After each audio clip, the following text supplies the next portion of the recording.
I think মোহরের এই ব্যবহারটা শুরু হয়েছে after a mother passed away. ওর সঙ্গে আপনার ইকুয়েশনটা কেমন? আমি ওকে চিনতে পারছি না আমার মেয়ে বলে, আর আমাকে তো ওর একদম পোষায় না। না, তুমি কখনো কিছু দিয়েছো আমাকে? বাবার সাথে এরকম করে কথা বলে? বাবা, ইউ হার্ডলি নো মি। তুমি না একটা বেয়াদব তৈরি হয়েছো। তুমি শুধু তুমি আর তুমি। আরে মেয়েটার কিছু তো একটা ভালো লাগে। মুঠো হাতে ওর মার সঙ্গে ঘন্টার পর ঘন্টা রান্না করে কাটাতো। দুজনের একটা নিজস্ব জগৎ ছিল। আমি চাইছিলাম যাতে কোনোভাবে ওই জগৎটাতে ঢুকে যেতে পারি। কেন? তুমি রাঁধতে পারলে মা আবার ফিরে আসবে?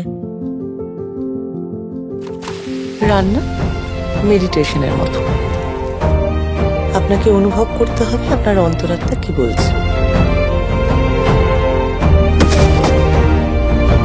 তারপর সে গল্প ছড়িয়ে দিতে হবে সবার পাতে পাতে।